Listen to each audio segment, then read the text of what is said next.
नमस्कार दोस्तों, Kharaundi live news में आपका स्वागत है। अपने आसपास के क्षेत्र की न्यूज़ को देखते रहने के लिए चैनल को सब्सक्राइब कर बेल आइकन बटन को दबाएं। साथ ही इसके सभी वीडियो को लाइक कमेंट कर ज़्यादा से ज़्यादा शेयर कीजिए।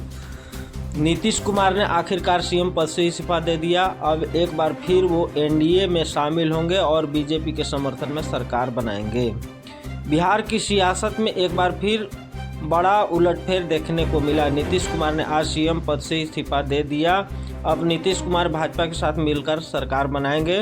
नीतीश कुमार की बात की जाए तो पाला बदलने के नाम से नेताजी मशहूर हैं। साल 2014 की बात करें तो नीतीश कुमार लोकसभा चुनाव से पहले साल 2013 में एनडीए से अलग हुए थे। बाद में उन्होंने आरजेडी और कांग्रेस के साथ मिलकर महागठबंधन बनाया। साल 2017 की बात करें तो वो महागठबंधन से अलग होकर फिर से एनडीए में शामिल हुए। बाद में वो एनडीए से नाता तोड़कर फिर महागठबंधन में आ गए। अब एक बार फिर एनडीए में उनकी वापसी के कयास लग रहे हैं। ऐसे में एक बात तो साफ है कि नीतीश सत्ता की राजनीति करते हैं और वो अनप्रेडिक्टेबल है। तो सवाल उठता है, ऐसे व्यक्तित्व के बावजूद बिहार में नीतीश फैक्टर इतना स्ट्रॉन्ग कैसे है। नीतीश फैक्टर के बड़े कारण। बिहार में मजबूत नीतीश फैक्टर के 3 बड़े कारण हैं। पहला कारण है जाति, दूसरा वोट बैंक, तीसरा खुले मौके रखना। नीतीश खुद कुर्मी जाति से आते हैं। नीतीश कुमार ने बिहार के अत्यंत पिछड़े समुदाय और दलितों का एक बड़ा वोट समूह बनाया और इस समूह ने लगातार उनका साथ दिया है। नीतीश के पास अपना बहुत वोट नहीं है, लेकिन जब वो किसी के साथ होते हैं तो उसके प्रभाव के साथ वो वोट उनके साथ होता है। बिहार में जाति की राजनीति की बात की जाए तो वो इतनी हावी हैं और जातिगत जनगणना के बाद हर जाति को अपना प्रतिनिधित्व भी दिख रहा है। बीते सालों में ये देखा गया कि चाहे बीजेपी हो या फिर आरजेडी, दोनों ही पक्षों के लिए नीतीश कुमार ने खुद को प्रासंगिक बना कर रखा है। दोनों ओर से खुले रखते हैं दरवाजे।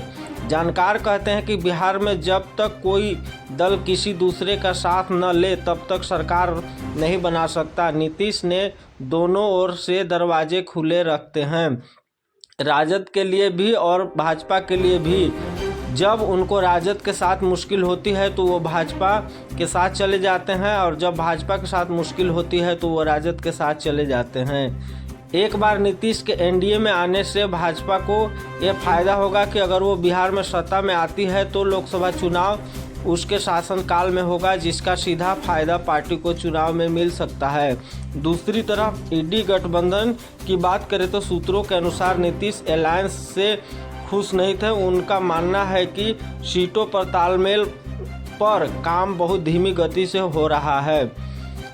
अब जान लीजिए बिहार का नंबर गेम। राष्ट्रीय जनता दल के पास अभी 79 सीटें हैं। 2022 के बाद AIMIM के 5 में से 4 विधायक राजद में के साथ आ गए थे। जदयू का भी समीकरण बदल गया, 43 से 45 सीटें हो गई। वही कांग्रेस 19 पर है, CPI-ML 12 पर है, CPI 2 पर है, CPI-M 2 पर है, निर्दलीय 1 है। बीजेपी 78 सीटों के साथ राज्य में दूसरे नंबर की पार्टी है। वहीं हिंदुस्तानी आवाम मोर्चा के पास 4 सीटें हैं। अब AIMI के पास सिर्फ 1 विधायक है। नीतीश कुमार के पास है सत्ता की चाबी। 243 सदस्यीय बिहार विधानसभा में सरकार के समान बहुमत के लिए 122 सदस्यों का समर्थन चाहिए। भाजपा के 78, जदयू के 45 और हिंदुस्तानी अवाम मोर्चा के 4 विधायकों के अलावा निर्दलीय सुमित कुमार सिंह के समर्थन से बहुमत का आंकड़ा हासिल हो जाता है।